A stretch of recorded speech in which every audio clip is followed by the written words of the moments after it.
Saya melihat atau bencana. Memang saya pahami ada faktor dari alam maupun ada faktor juga dari ulah manusia. Jadi dua faktor ini memang nggak bisa dipisahkan, saling berkaitan. Nanti saya tertarik juga dari moderator Cak Salim, bagaimana nanti LPB ini hadirnya bagaimana, itu sangat menarik juga. Yang pertama, saya melihat di kasat mata tiap tahun hampir framing opini yang terbangun di Lamongan ini sebuah banjir ini bencana. Sampai sempat Mas Adi bencana tahunan, itu satu. Kalau di musim penghujan itu rentan dengan banjir, khususnya di Benganjero terlintas di 9 kecamatan. Yang kedua, musim kemarau juga. Di kasat mata juga, masa kekeringan air bersih, darurat air bersih ini menjadi fenomena bencana, itu kan nggak masuk akal juga. Jadi dua faktor ini nggak lepas dari faktor manusia juga. Salah satu contoh kita melihat di Benganjero, Mas.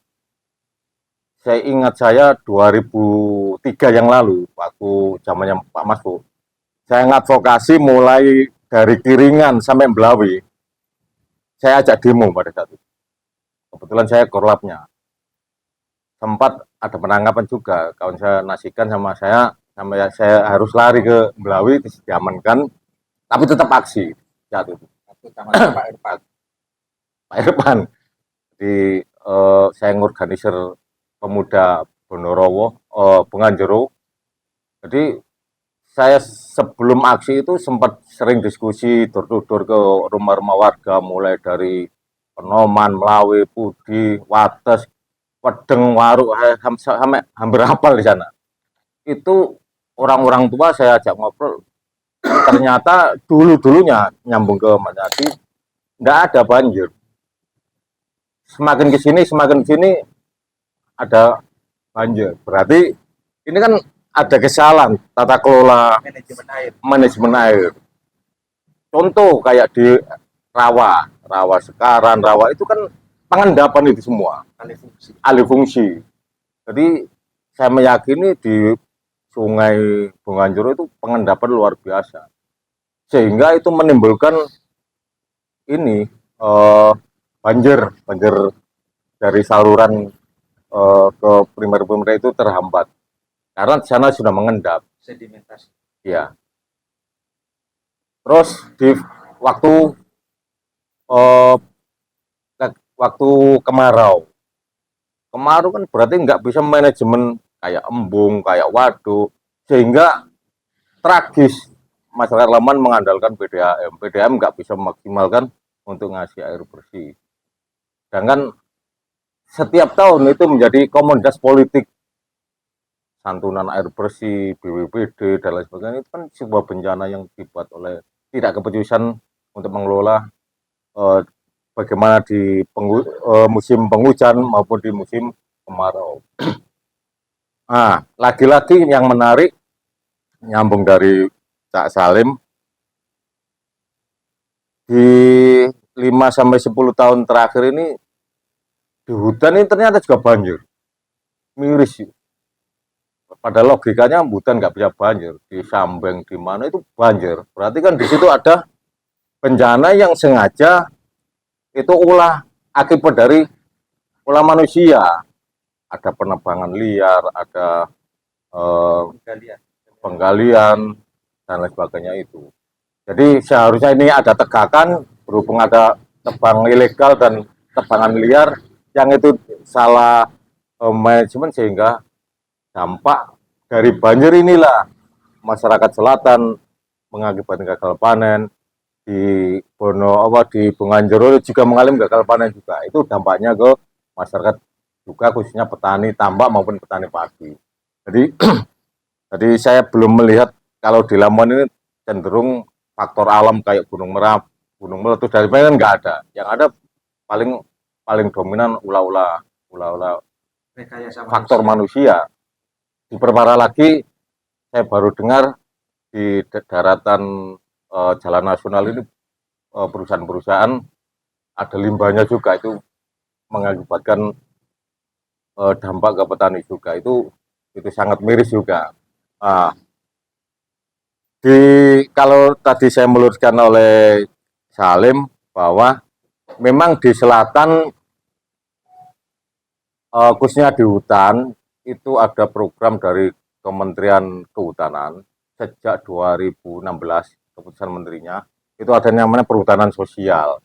Nah, ternyata yang dapat SK itu partisipasi masyarakat itu lebih tinggi daripada yang dikelola oleh hutan. Kalau bedanya begini, kalau yang sudah dapat SK dari kementerian, itu masyarakat itu berhak untuk mengelola.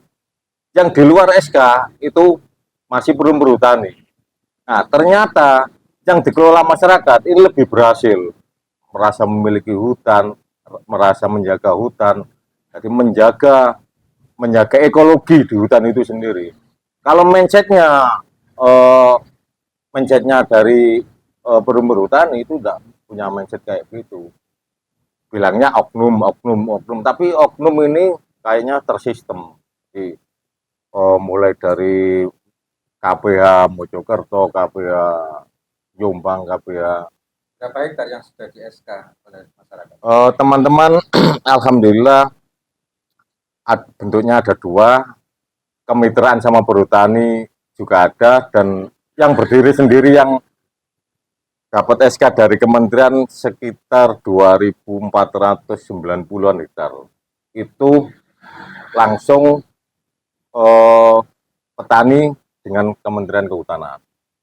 Jadi 2.490 hektar itu sudah diduduki masyarakat, sudah dikelola masyarakat dengan mandiri, dan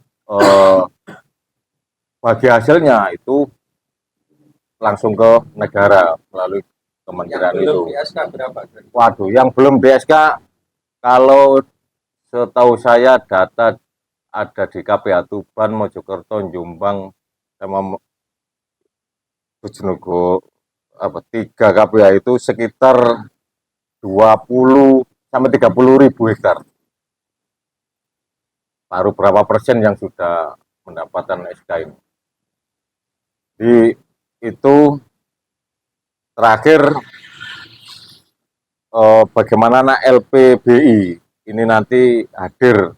Saya berharap LPBI ini tidak menjadi lembaga yang formalitas, apalagi Pak Ketuanya ini dari Bunga Jeruk yang tiap tahun kena bencana terus. Terakhir ada pengobatan gratis dan sebagainya. Saya berharap LPBI ini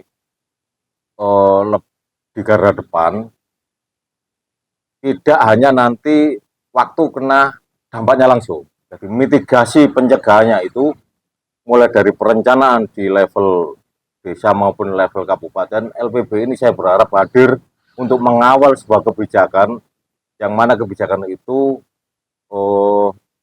meminimalisir dari bencana-bencana ulah manusia atau faktor manusia.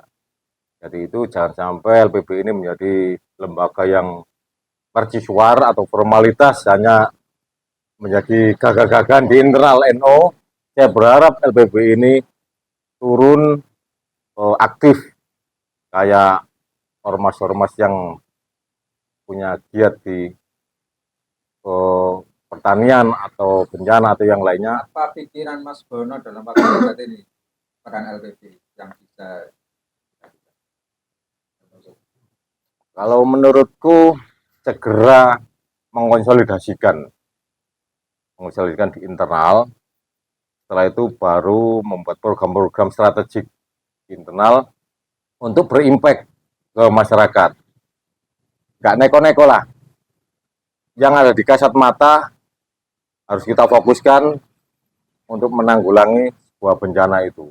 Jangan sampai kayak instansi-instansi daerah, begitu kekeringan air, gerutuk-gerutuk nyumbang air, begitu ada banjir, gerutuk-gerutuk nyambangi, mbak foto-foto selfie, tidak ada tindakan baik di pencegahan maupun di penanggulangan bencana itu. Gambaran manis apa menurut sampean yang bisa Mimpi Menurut saya seluas-luasnya setelah nanti mengkonsolidasikan diri di internal, setelah itu baru seluas-luasnya membuka ruang komunikasi maupun jejaring, baik itu di level daerah, di level provinsi, atau di level pusat, untuk gandeng renteng tangan untuk mengantisipasi bencana-bencana, baik bencana alam maupun dari faktor manusia.